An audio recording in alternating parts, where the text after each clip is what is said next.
Boa noite. Antes de iniciar a minha palestra, eu gostaria, primeiro de tudo, de agradecer ao Nila pelo convite que me fez, de estar aqui e poder compartilhar com vocês essa conversa. É para mim uma honra e um prazer muito grande poder ter essa oportunidade de estar aqui. Agradeço particularmente ao professor Nilson de Paula, vice-reitor da UNILA, que intermediou esse convite para que eu viesse aqui.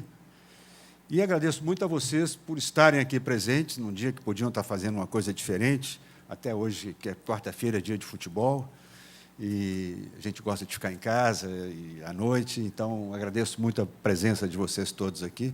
Espero que a gente possa, que a minha intervenção, a minha conversa, estimule uma reflexão e, se possível, um debate, se não um debate, pelo menos uma reflexão que cada um pode levar para casa no sentido de, enfim, de refletir sobre essas coisas que nós vamos conversar.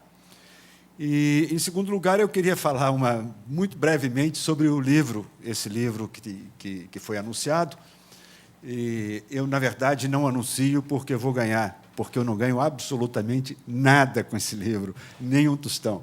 Mas é claro que eu ganho ao divulgar as minhas ideias, e isso, sim, me interessa divulgar. Como a palestra que eu vou fazer não tem nada a ver com o livro, é um outro tema, uma outra temática, então acho que vale 2 minutinhos ou 1 minutinho só para dizer que o livro, esse livro Análise Crítica da Narrativa, que é meu livro mais recente, é um livro onde naturalmente, o tema são as narrativas, e, nesse livro, eu procuro mostrar que as narrativas são, na verdade, uma forma, sempre foram e continuam sendo, uma forma de o homem organizar o mundo e classificar o mundo, dar ao mundo uma dimensão humana.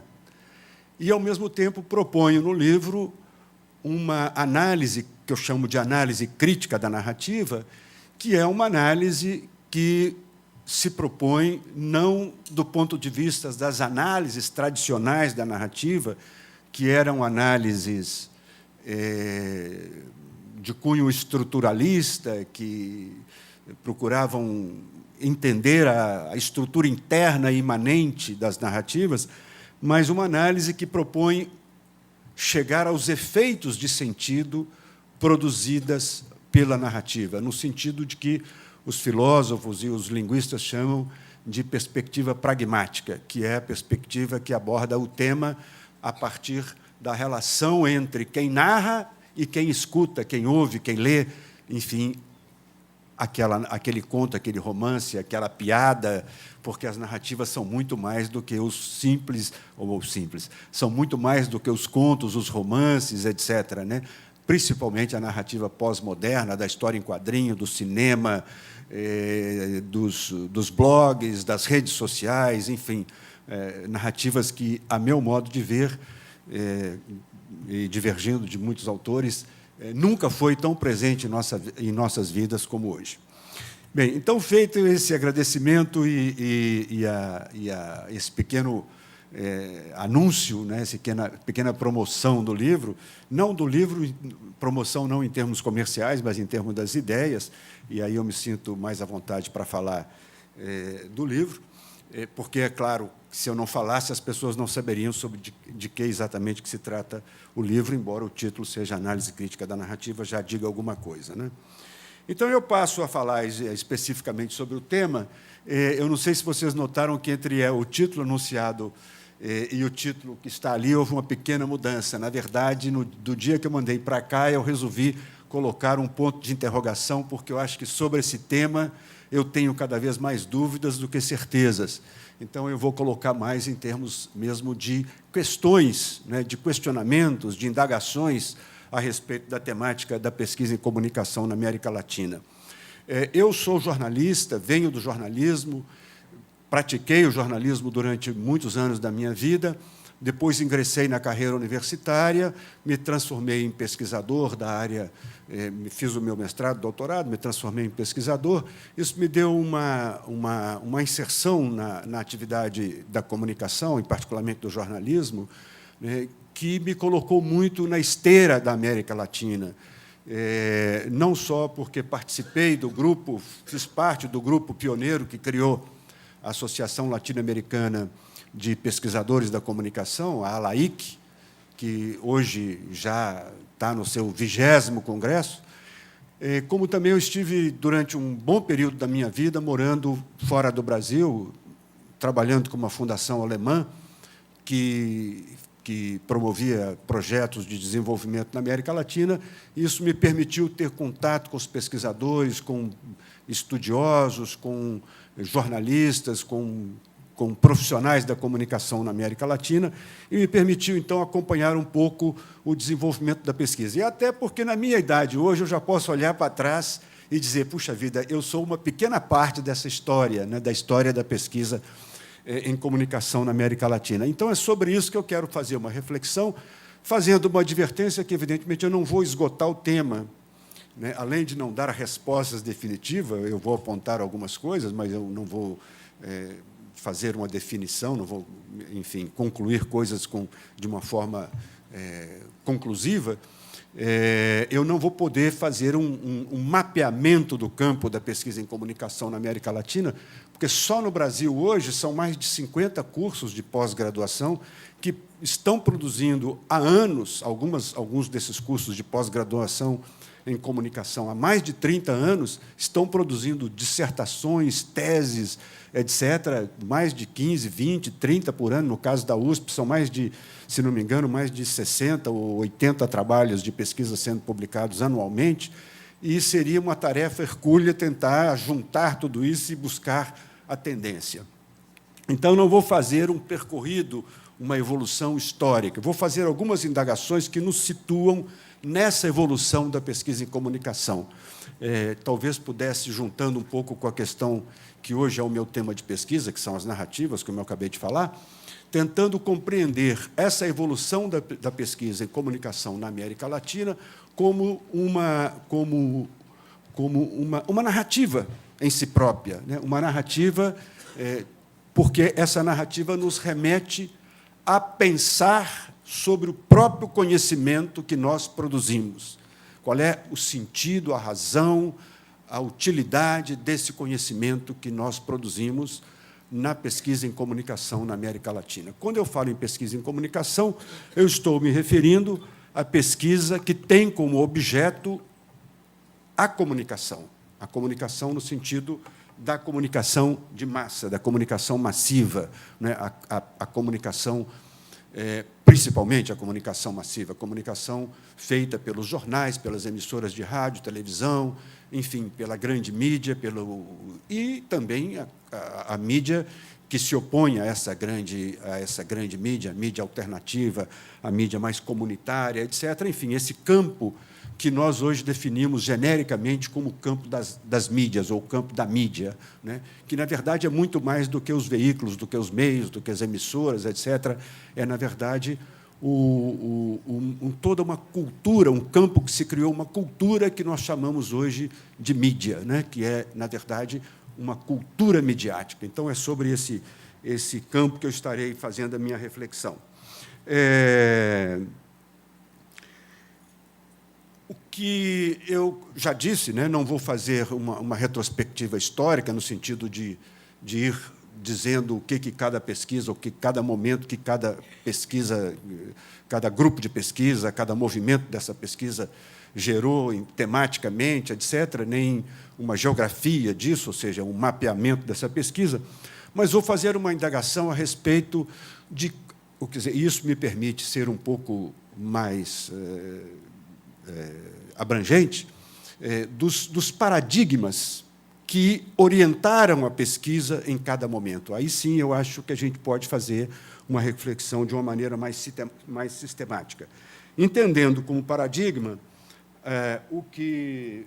Deixa eu ver se eu consigo fazer funcionar direitinho isso aqui.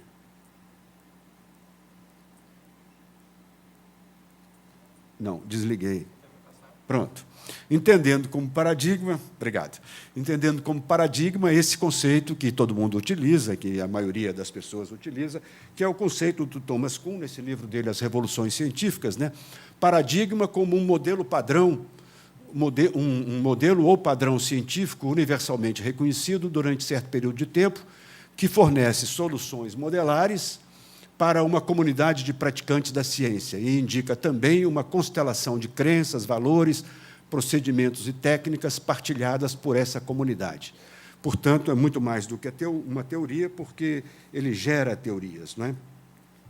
E, observando que esses paradigmas eles vão se modificando, não propriamente de uma forma linear, conforme observa o Thomas Kuhn, mas através de rupturas que se dão no social, que se dá na sociedade e que refletem e que vão se refletir nas mudanças de paradigmas nas comunidades científicas, que, obviamente, também, através dessas mudanças, repercutem nas sociedades. E essas mudanças não se fazem, obviamente, sem conflitos, sem reajustes, sem contradições, sem uma sobreposição de paradigmas, porque o velho paradigma não desaparece de imediato, ele permanece em algumas instâncias, em algumas metodologias e alguns procedimentos, enquanto outros procedimentos vão se sobrepondo a ele e se impondo como novos paradigmas hegemônicos. Enfim, isso me leva, quer dizer, adotando essa visão de que esses grandes movimentos da pesquisa ocorrem através ou no âmbito desses grandes paradigmas, me leva a uma outra questão que eu quero colocar como uma questão também, uma questão preliminar, que é entender a ciência como um local de conflito. A ciência não é um campo harmônico. A ciência é um lugar, cada um dos campos científicos, né, cada uma das áreas científicas, são lugares, né, de conflitos, de enfrentamentos, de teorias divergentes. Né. Os cientistas não pensam iguais, né, pensam diferentes, adotam posturas diferentes, pontos de vista, perspectivas, teorias, conceitos, etc., que divergem. E, na verdade, é na divergência, nos enfrentamentos teóricos, conceituais, e que, na verdade, são também, ou têm também uma extensão política, né? É através desses enfrentamentos que a ciência vai evoluindo. E a ciência da comunicação, quer dizer, a nascente ciência da comunicação, ela ainda é uma ciência, um campo que tenta se afirmar como científico, até essa própria tentativa de autoafirmação como campo científico influi muito na própria configuração do campo, como eu vou dizer nessa minha exposição.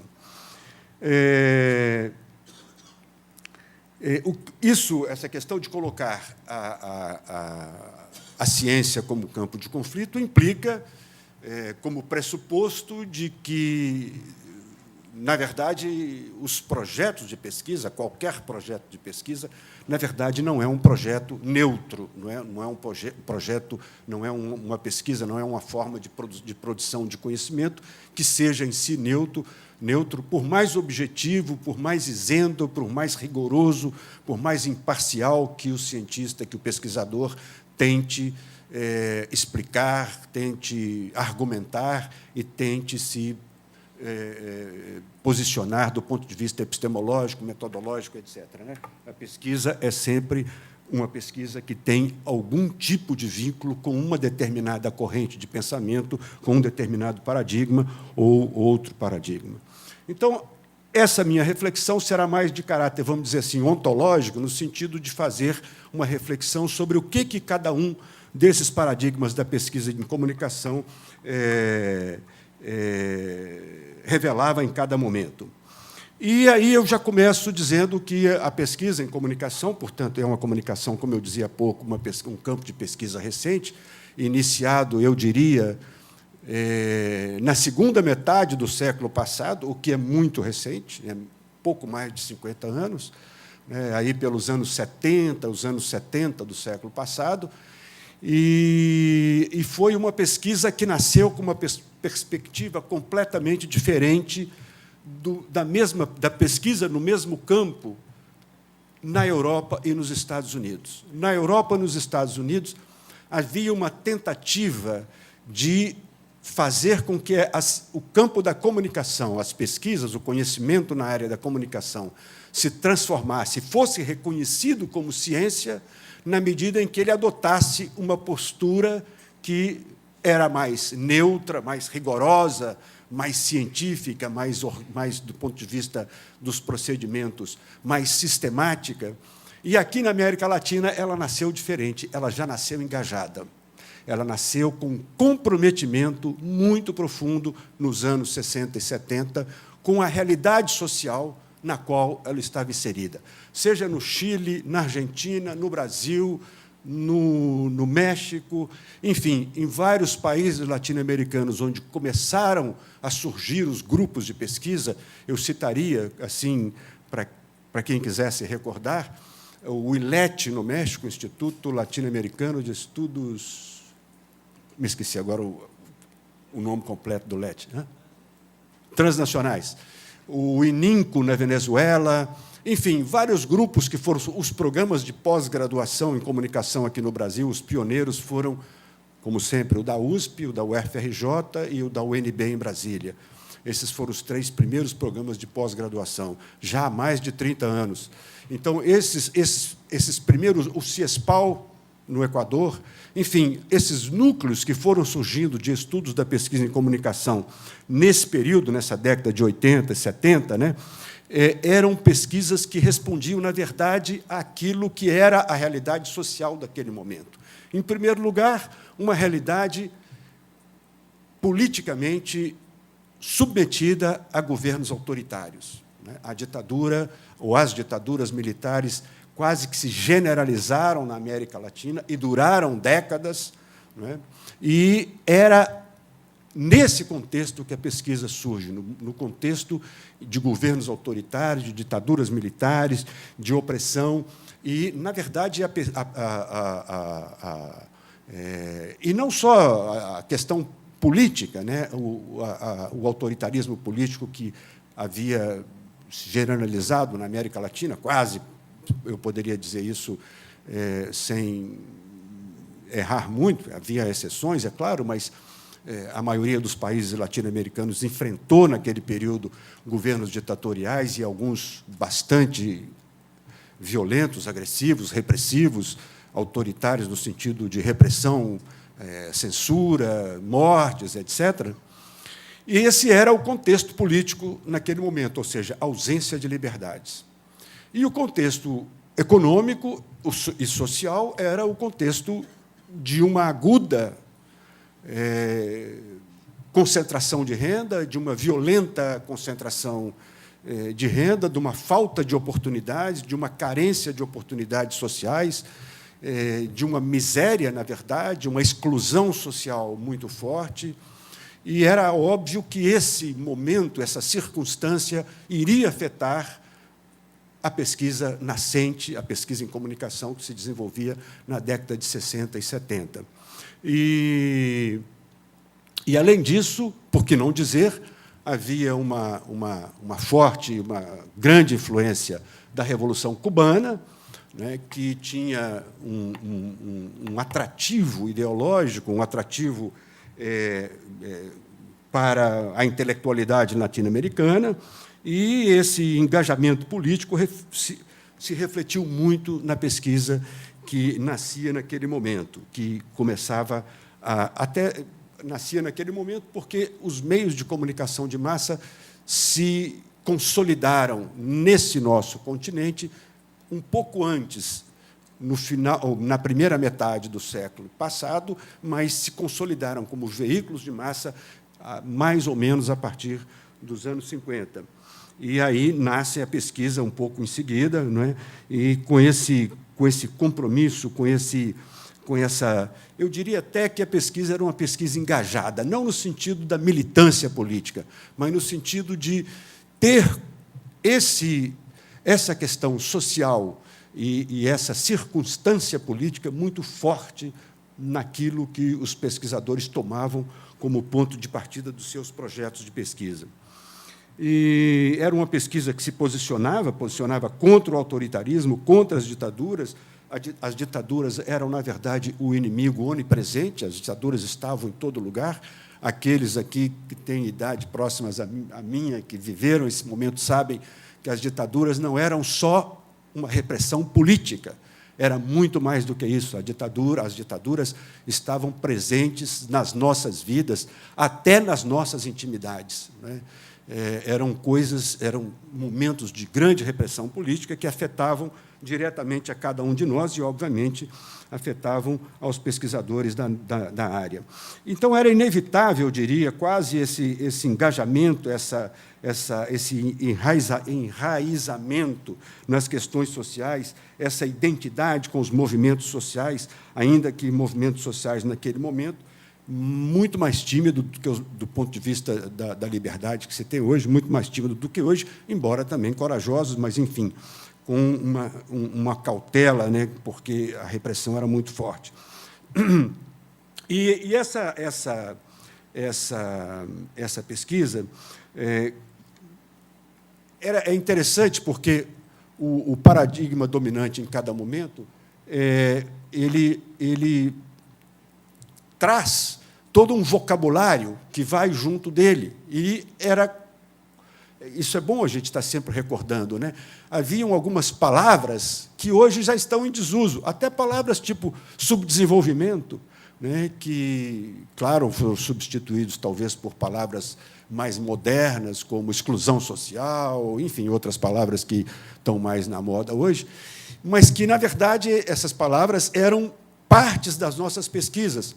Ideologia, mobilização social, dependência cultural, dependência informativa, palavras que caíram em desuso. Hoje a gente praticamente não ouve mais falar nessas expressões, mas que eram muito fortes, muito presentes, exatamente porque elas identificavam uma situação social e já traziam para as pesquisas esses conceitos, né, porque eram conceitos, se transformavam em categorias, que geravam procedimentos de pesquisa, etc., e que refletiam esse engajamento, esse envolvimento, esse compromisso social, né, dos pesquisadores. Na verdade, eu diria, era antiético fazer pesquisa que não tivesse esse comprometimento social.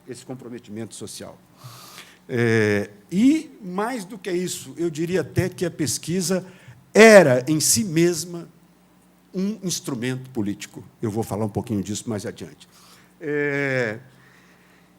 É claro que, em termos de paradigmas dominantes naquele momento, obviamente, o marxismo era, talvez, o paradigma mais forte.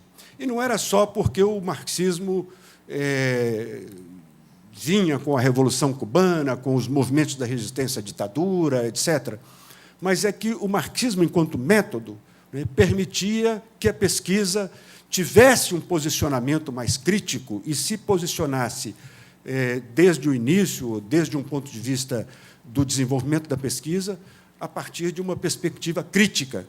E essa crítica era importante ser feita, né? Uma crítica ao centralismo autoritário, uma crítica às faltas de liberdade, uma crítica à exclusão social, à miséria, à fome, à exploração social, etc.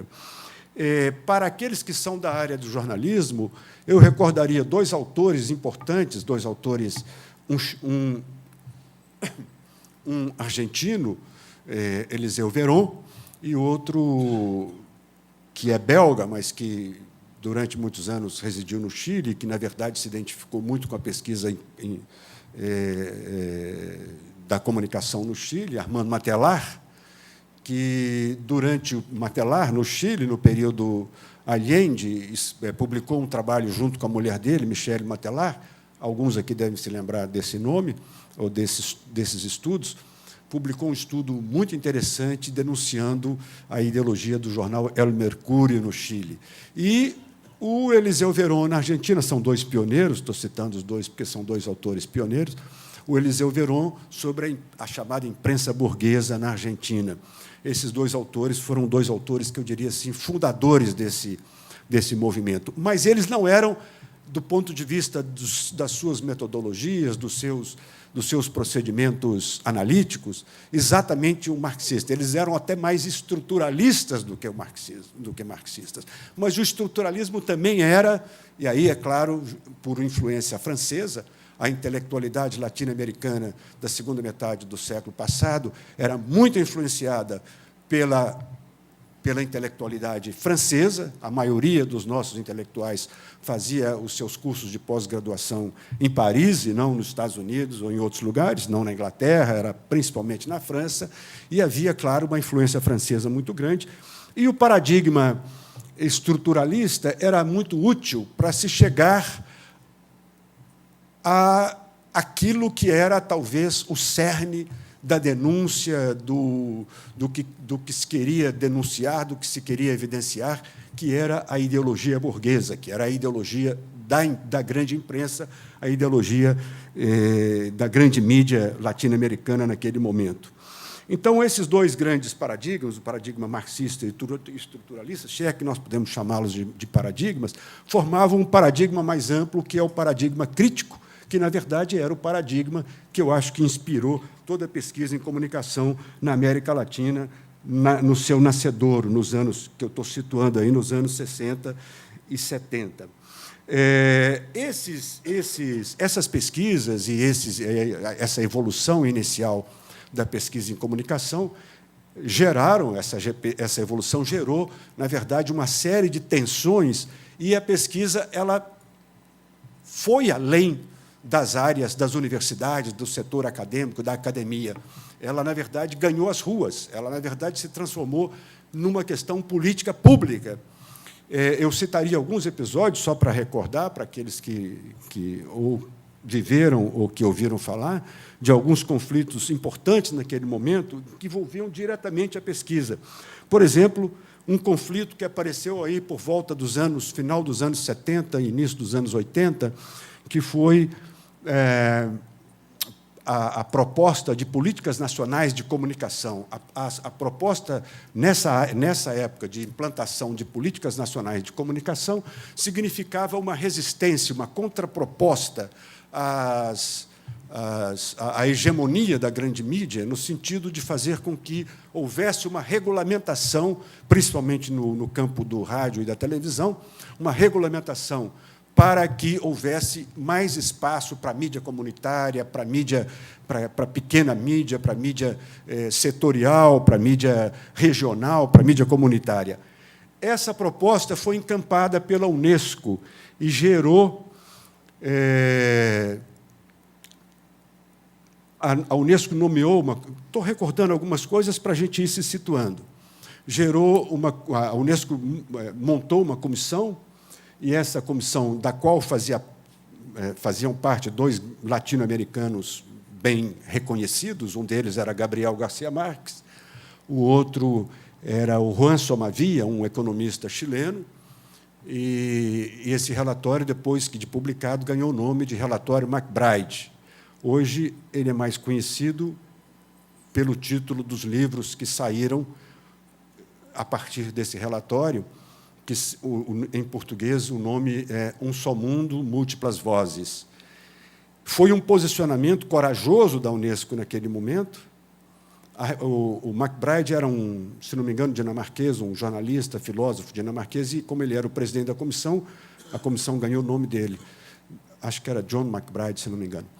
John, com a grafia holandesa. E a publicação desse relatório gerou uma crise enorme, uma crise política e uma crise diplomática, ao ponto de os Estados Unidos retirarem, naquele momento, após a publicação do relatório, todos os subsídios que eles aportavam junto à Unesco. Isso significou uma crise gravíssima para a Unesco, porque, obviamente, os Estados Unidos são os grandes financiadores dessas instituições, desses organismos, dessas entidades internacionais, multinacionais, dessas grandes entidades ultranacionais. E a Unesco, logo em seguida, entrou numa crise financeira muito grande, e esse corte do financiamento dos Estados Unidos durou mais de 10 anos. Durante muitos anos, os Estados Unidos retirou, e era quase 50% do financiamento da Unesco. Essa crise, é claro, essa crise levou, né, a vários... Na América Latina, houve um enfrentamento muito grande entre os setores que defendiam a implantação das políticas nacionais de comunicação, principalmente os institutos de pesquisa, os centros de pesquisa, a ALAIC, a Associação Latino-Americana de Pesquisadores da Comunicação, e a CIP, Sociedade Interamericana de Imprensa, que saiu de pau na América Latina inteira, Chile, Buenos Aires, Rio de Janeiro, São Paulo, etc. Os grandes jornais publicaram editoriais e mais editoriais, em um noticiário, evidentemente, defendendo o lado deles, dizendo que o que a Unesco estava fazendo era uma tentativa de cercear a liberdade de imprensa, e, obviamente, isso gerou uma reação muito grande. A CIP tem uma capacidade de mobilizar muito grande, né? A Sociedade Interamericana de Periodismo, Sociedade Interamericana de Jornalismo, que saiu na defesa da chamada liberdade de imprensa, porque qualquer tipo de intervenção social na área da grande imprensa é tratado como um atentado à liberdade de imprensa. E talvez fosse bom lembrar também que, no campo religioso, havia também um enfrentamento muito forte nessa área da comunicação, principalmente através da chamada teologia da libertação e da ação das comunidades eclesiais de base, que começaram a produzir uma série de emissoras de pequeno alcance, emissoras comunitárias, veículos alternativos de base, que atendiam aos movimentos sociais. Isso afetou, por isso que estou trazendo o exemplo da igreja, como o conflito não se restringia à área acadêmica, não se restringia às universidades, não se restringia aos centros de pesquisa. Era um conflito que ganhava as ruas, que tinha um impacto muito forte na pesquisa e nos antagonismos, né, que se realizavam, que aconteciam naquele momento. E também, do ponto de vista da metodologia, havia enfrentamentos fortes. Por exemplo, um dos enfrentamentos bastante evidentes naquele momento foi a proposta de estudos através da análise de conteúdo, que é uma metodologia específica, digamos, mais do que metodologia, uma técnica, menos do que uma metodologia, uma técnica de pesquisa, que entrou na América Latina através da influência americana, mas também através da influência francesa, com um pesquisador chamado Jacques Kaiser, que esteve aqui no CIESPAL, no Equador, e que implantou essa análise de conteúdo como procedimento hegemônico para aqueles que trabalhavam com a pesquisa e comunicação. E houve uma reação muito grande dos pesquisadores latino-americanos a essa proposta metodológica. Hoje isso está tudo recuperado, hoje a questão é diferente, a análise de conteúdo está sendo usada até do ponto de vista crítico, etc. Mas, naquele momento, a análise de conteúdo foi entendida como uma tentativa de implantar na América Latina um procedimento metodológico que não revelava a ideologia implícita da grande mídia e, portanto, era uma metodologia que deveria ser rejeitada. Isso gerou uma tensão muito grande no campo, e a resposta era a análise da ideologia e através de procedimentos, principalmente, do estruturalismo importado da literatura, da área dos estudos literários, da linguística, etc. Enfim, sim, outra coisa que eu não poderia deixar de mencionar também um outro conflito que havia muito forte naquele momento entre uma proposta, essa sim de cunho exclusivamente americano, que era o chamado difusionismo, né? A difusão de inovações. Isso estava muito em moda naquele momento. Aqui no Brasil, por exemplo, havia a Embraer, que era um órgão nacional de ação junto às comunidades rurais, de introdução de novas tecnologias agrícolas, e toda a ideologia que estava por trás disso era de que era preciso modernizar o campesinato, era preciso modernizar os pequenos agricultores, que eram, na verdade, resistentes às tecnologias, porque eram sujeitos resistentes, sujeitos, indivíduos de cabeça dura, que resistiam à modernidade, que não importavam as novas tecnologias rurais, agrícolas, porque eram atrasados, porque eram resistentes à mudança. E veio, nesse mesmo momento, as ideias de Paulo Freire, que destruíram, né, toda essa... Não posso fazer aqui uma elaboração maior, estou apenas citando para chegar ao final da palestra, senão vou demorar demais. E todas as ideias de Paulo Freire, que, obviamente, tiveram também uma influência muito grande no campo, que se contrapunha a essas posições, a esse difusionismo, dizendo que, na verdade, o camponês era um sujeito, na verdade, tão inteligente quanto qualquer outro, e, na verdade, um sujeito que não adotava as novas tecnologias porque ele sabia dos riscos que ele tinha do ponto de vista da sua produção, etc., do seu negócio, do seu pequeno negócio, da sua pequena agricultura, em termos de adotar ou não essas novas tecnologias através dessas difusão de inovações. Uma outra área onde havia uma tensão e um conflito muito grande era a proposta de fazer as pesquisas, chamadas pesquisas de opinião, a survey, né? Ou as pesquisas de atitude, enfim, essas pesquisas feitas junto ao público. E a contraproposta latino-americana a essas pesquisas de opinião eram as pesquisas participantes.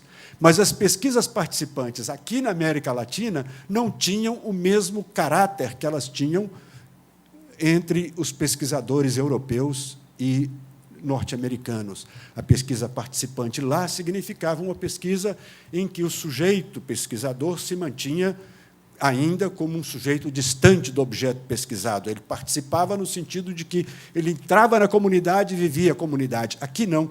A pesquisa participante tinha um caráter completamente diferente.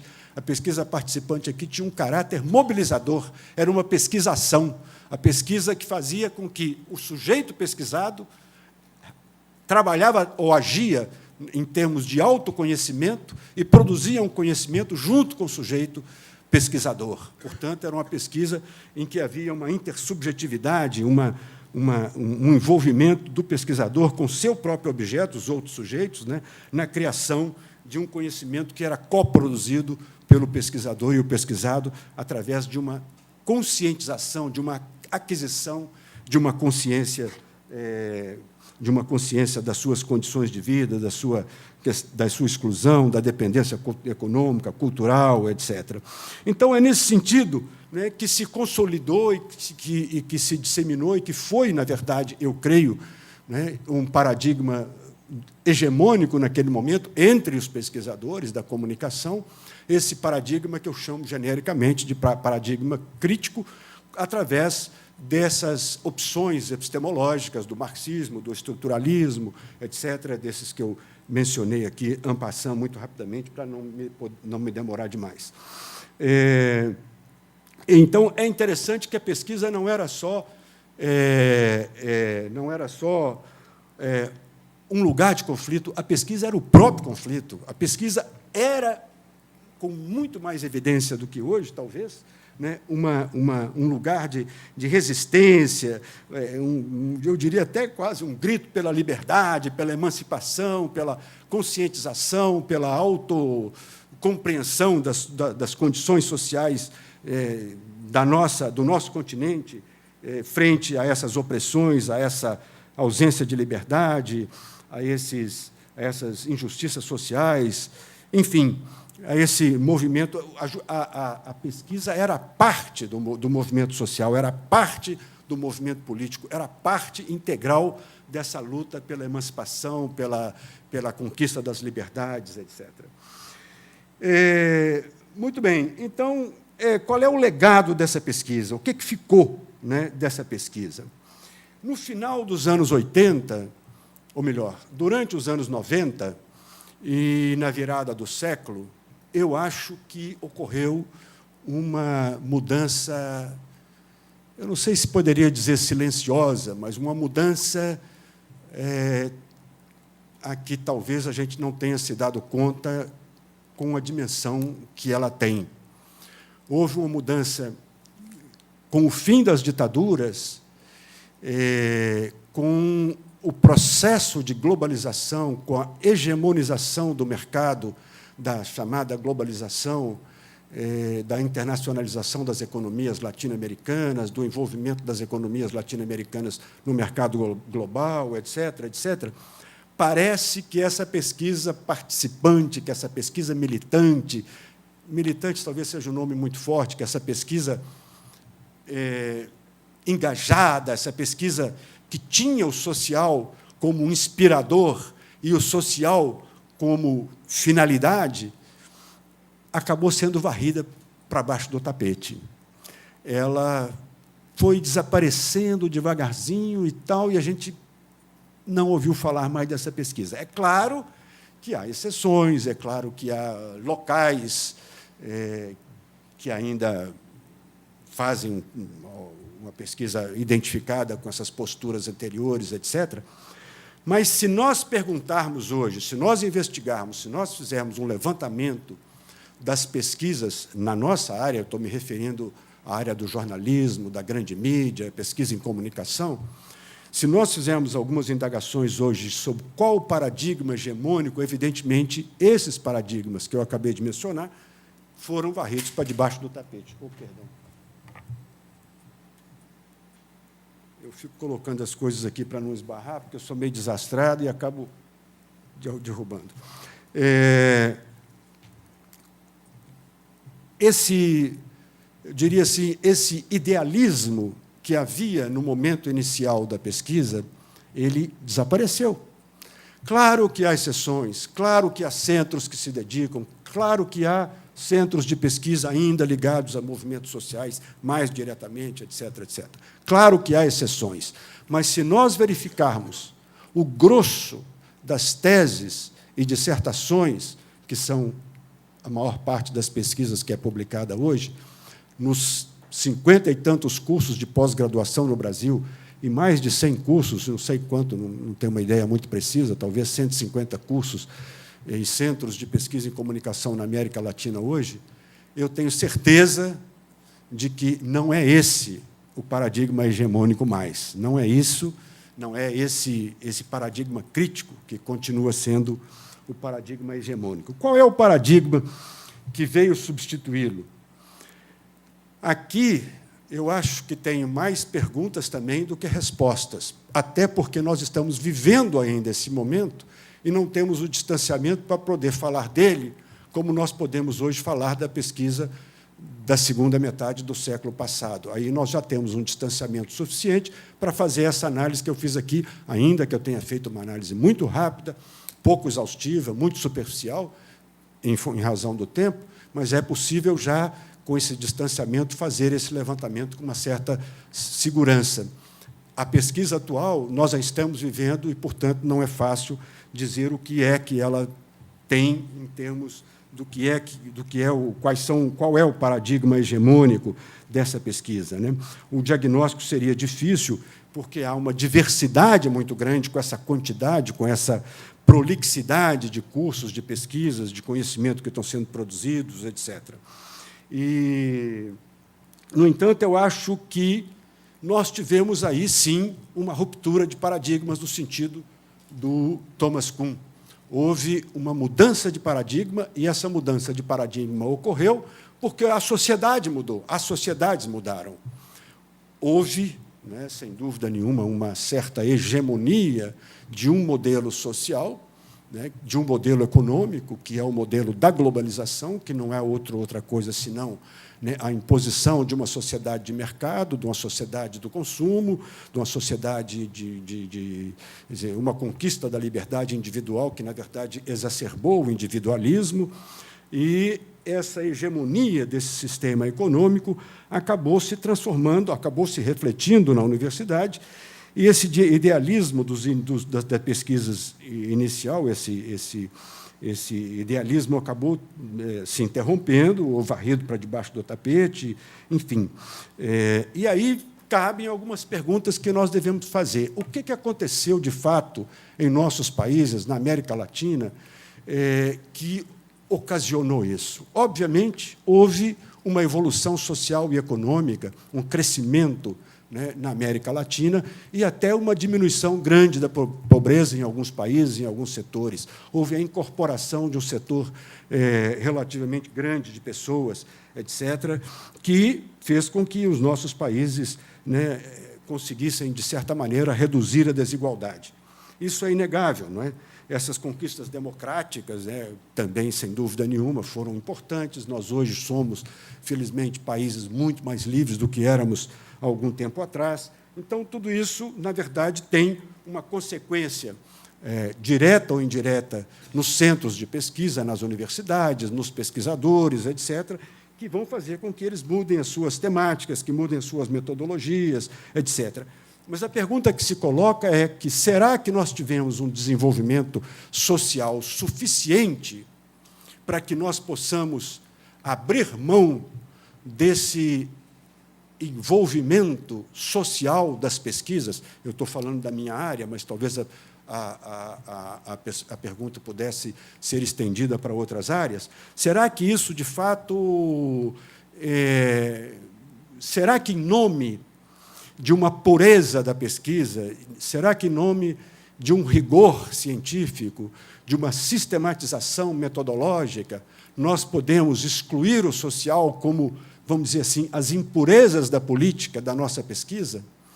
Eu estou fazendo uma afirmação que eu não sou capaz de garanti-la, porque, como eu disse, eu não fiz, não tenho, não conheço nenhum estudo que tenha feito esse levantamento de uma forma que me possa fornecer elementos precisos para essa análise. Mas são as questões que me colocam e são as questões que eu acho são as questões que eu queria trazer para a nossa reflexão aqui. Será que não houve, de fato, será que essas conquistas sociais, né, foram suficientes para dispensar a contribuição das pesquisas, colocando de uma forma um pouco diferente a mesma pergunta?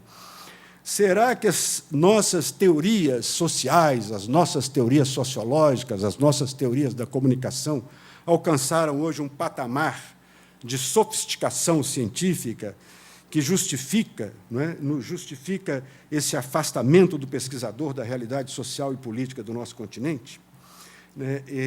Será mesmo que nós temos hoje, diante dessa diversidade de pesquisas, dessa prolixidade de teses, dissertações, de cursos de pós-graduação, de encontros, de revistas científicas, etc., será que há um paradigma hegemônico nessa diversidade, nessa prolixidade de produção científica do conhecimento na área da comunicação e áreas paralelas? Né? Que paradigma seria esse? Seria esse paradigma que eu comecei a delinear há poucos minutos atrás, aqui, um paradigma da objetividade, da neutralidade, da isenção, esse paradigma que reivindica, né, esse afastamento do sujeito, do objeto pesquisado, e, no caso da pesquisa social, da pesquisa na área das ciências sociais, o objeto é o mesmo, são as pessoas às quais, é a sociedade à qual nós pertencemos, né? O objeto é o mesmo objeto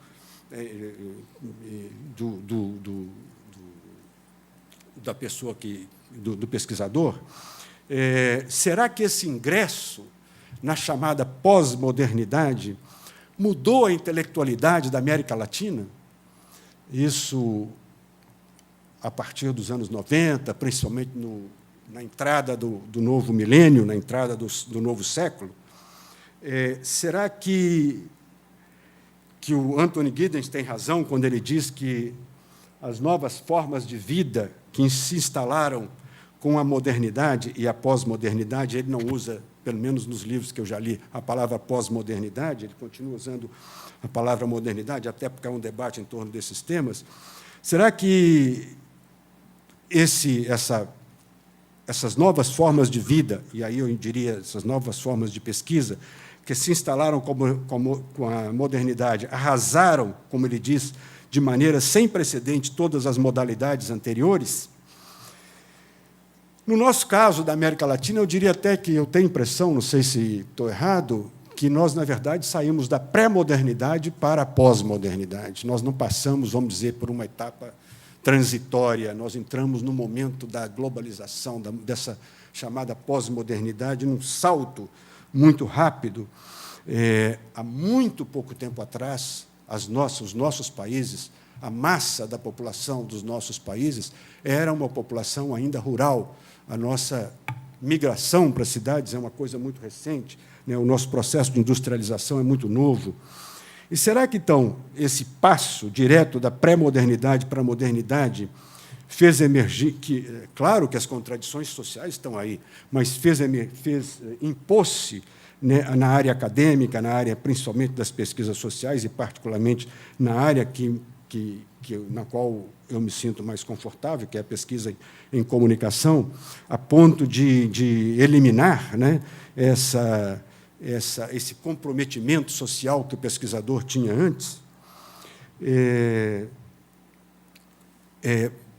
Claro, né, essa passagem, ela, nos nossos países, pelo menos, né, ela não eliminou as contradições. As contradições estão aí, estão mais agudas do que sempre. O Brasil talvez seja um exemplo contundente dessa sobrevivência das contradições. Nós somos, hoje, a 7ª economia do mundo, nós produzimos produtos de altíssima tecnologia, nós exportamos aviões a jato para o mundo inteiro, nós temos um sistema, por exemplo, de apuração das eleições que é invejado no mundo inteiro.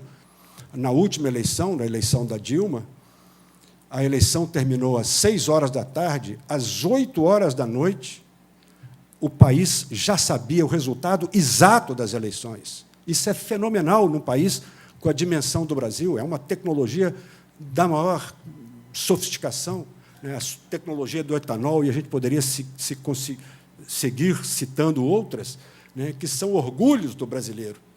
Mas, ao mesmo tempo que nós temos motivo de orgulho de ser a 7ª economia do mundo, nós temos uma série de motivos de vergonha, né, em relação à nossa sociedade, à nossa nação, ao nosso país. Nós somos a 7ª economia do mundo e o 84º país em IDH. Ou seja, como é que a 7ª economia do mundo pode ser o 84 em termos de IDH, né, de Índice de Desenvolvimento Humano, mortalidade, índice de longevidade, saúde e educação, etc. Né? Como é que eu acho que o Brasil é uma evidência, né, da permanência dessas contradições. Então, essa passagem que ocorreu na virada do século, né, ela não eliminou essas grandes contradições sociais brasileiras e nem latino-americanas. Né? Se o Brasil é um exemplo disso, os outros países seguiram, seguramente, claro, guardadas as identidades, as proporções, as diferenças, as características de cada país, eu acho que não é tão diferente a ponto de nós dizermos que o Brasil é exceção. Né? Enfim, para ir já concluindo essa minha já longa exposição, né, o que mudou? Mudou o mundo, mudaram os pesquisadores. O que ocorreu que fez com que esses paradigmas desaparecessem, esse paradigma crítico desaparecesse, e nós colocássemos no lugar dele esse novo paradigma hegemônico que nós ainda não somos capazes de definir com tanta clareza, mas que já se torna evidente, né, porque é um paradigma que cada vez mais impõe a sabedoria objetividade, isenção, rigor, etc., da pesquisa como um paradigma hegemônico, né? E aí, para já ir, então, concluindo a minha pesquisa, eu vou saltar alguns pontos aqui para não ficar muito longo, né? Eu acho que aqui, de novo, nós temos mais perguntas do que respostas, até porque, de novo, eu repito, essa complexidade, essa prolixidade da pesquisa impede que a gente faça uma avaliação mais consistente. Será que nós podemos, hoje, de fato, abolir esse comprometimento social no grosso das pesquisas, em nome desses modelos elegantes, desses modelos que são sofisticados, que são mais rigorosos, etc., mas que se afastam do objeto social das pesquisas na área social, que é a sociedade? Será que nós estaremos errados se nós dissermos que a pesquisa eliminou a política para não ficar contaminada e, com isso, se distancia do lado, digamos, humano, do lado coração, do lado mais... Eu vou usar uma palavra não correta, mas não importa, né? Mais afetivo da sociedade, no sentido não afetivo do carinho, mas afetivo da humanidade que tudo isso representa. Será que nós podemos permitir que a nossa pesquisa seja cada vez mais especializada, mais fragmentada, mais departamentalizada, né, e menos holística, menos globalizante, menos totalizante? Será que, de fato, nós podemos permitir isso nessa realidade que eu acabo de desenhar aqui como uma realidade conflitante, contraditória e de contradições tão agudas? Será que, de fato, em nome dessa autoafirmação acadêmica, de autoafirmação no sentido de que eu sou pesquisador, eu sou um cientista, e eu sou cientista porque eu não me contamino com as impurezas da sociedade, não me contamino com as impurezas da política? Será que nós podemos nos dar a esse luxo de nos distanciar dessa questão social e de manter essa pesquisa, de uma certa maneira,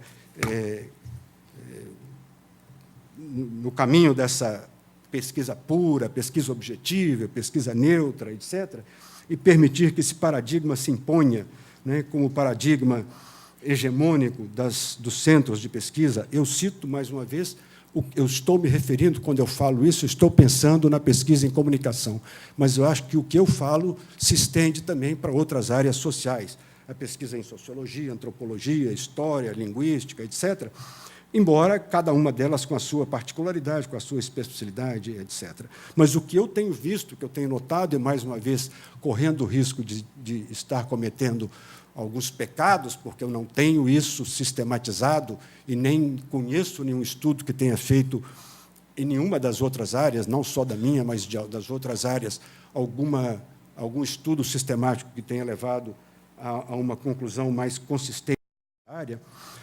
Mas aí eu começo a me perguntar, e eu já vou encerrando a minha palestra, e a recorrer a alguns autores. Eu gostaria, por exemplo, saltando aqui alguns slides, de recorrer a um autor que me é muito querido e que eu tenho lido na medida em que posso, que é Edgar Morin, com a sua proposta de antropoética, que me parece muito pertinente para a gente levar adiante essas nossas indagações. Antropoética é entendida como uma ética tripla, consciente de que o humano é, ao mesmo tempo, o indivíduo, parte da sociedade e da espécie. E, desse modo, um desenvolvimento humano deve compreender o conjunto das autonomias individuais, das participações comunitárias e da consciência de pertencer à espécie humana, que é uma questão nova, que coloca uma ética nova, que nos faz pensar, né, nessas concepções mestras que orientam as nossas pesquisas, que orientam os nossos paradigmas, que, obviamente, vão subordinar os nossos procedimentos, as nossas metodologias e os resultados das nossas pesquisas. Talvez, da minha área, já vou encurtando e saltando algumas coisas aqui, talvez seja um momento da gente reivindicar uma volta. Eu não quero, e vou falar um pouquinho mais sobre isso, encerrando a minha conversa, eu não estou absolutamente reivindicando uma volta ao passado. Mas será que nós não devíamos recolocar a questão da comunicação e as mudanças sociais numa perspectiva mais nova, que incorpore, por exemplo, o que está ocorrendo hoje nos movimentos sociais, né? O mundo mudou, a realidade mudou, é outra, é completamente diferente do que era há 30 anos atrás, há 20 anos atrás, há 40 anos atrás. Não se trata hoje mais de ficar pegando os modelos antigos e aplicar a atualidade, porque eles não vão dar certo. Hoje, se nós olharmos no nosso campo, eu conversava hoje à tarde com um grupo de professores que está fazendo a proposta de criação do curso de jornalismo, e dizia para eles, o próprio conceito de comunicação está mudando, porque a realidade está mudando e o movimento social está nos ensinando que os nossos modelos antigos não funcionam mais, não são mais pertinentes, né? A verticalidade daquilo que nós agíamos, daquilo que nós propunhamos antes, ainda que com as melhores das intenções, né? Mas eram campanhas educativas, campanhas de comunicação, etc. Isso não cabe mais nesse momento, né? Com as redes sociais, com o ativismo dos militantes políticos, com essa horizontalidade que existe hoje nos movimentos sociais, esses modelos não valem mais, não se aplicam, a gente precisa repensar tudo isso. Então, portanto, não é voltar à questão anterior. Mas eu fico me perguntando, e aqui eu vou colocar um outro slide aqui, se não é, de fato, o momento de nós repensarmos a comunicação a partir desses novos movimentos. Eu uso aqui o Thomas Tuft, que é um pesquisador dinamarquês, que muito atuante nessa área da pesquisa em comunicação, particularmente da pesquisa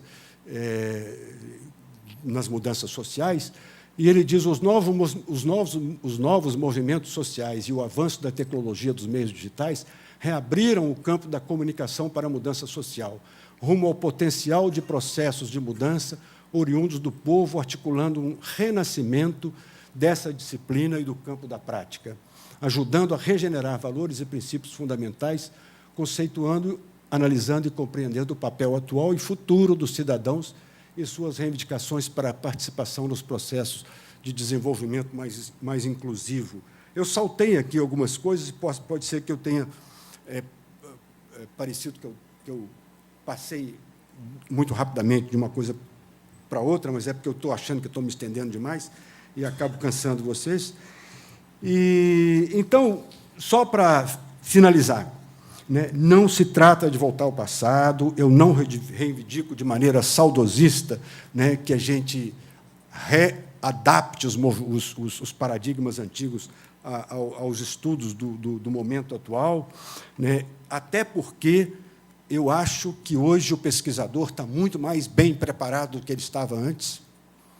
Os pesquisadores que estão saindo hoje das universidades, do ponto de vista metodológico, estão muito melhores preparados do que nós, quando saímos das nossas universidades. Eles têm mais ferramentas técnicas do ponto de vista da pesquisa, mais instrumentos, mais conhecimento, mais domínio das metodologias, mais domínio dos procedimentos, mais domínio dos processos de operacionalização das pesquisas.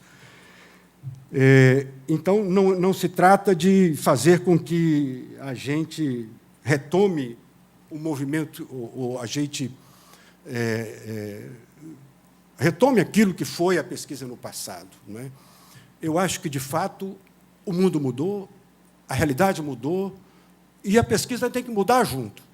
Mas essa questão da pesquisa enquanto uma prática social, eu acho que a gente ainda pode preservar. E aí, para finalizar, eu gostaria de citar mais um autor que também me é muito querido, Boaventura de Souza Santos. Eu trouxe essa citação dele, e, com isso, eu concluo. Entender a ciência como uma prática social, Trata-se, segundo Boaventura de Sousa Santos, de compreender a ciência enquanto prática social, tarefa que se vai cumprindo em diálogo com o mundo, tornar compreensível o que as ciências sociais são na sociedade e o que elas dizem sobre a sociedade. Enquanto prática de conhecimento, as ciências transformam a sociedade em múltiplos objetos teóricos. O conhecimento social desse conhecimento faz com que tal objetivação seja apropriável e, nessa medida, subjetivável. Isso ocorre porque os objetos teóricos se transformam nos objetos sociais dos sujeitos sociais que podem investir no conhecimento científico-social e dele se apropriar. Então, é isso. Desculpe se eu cansei muito vocês. Obrigado.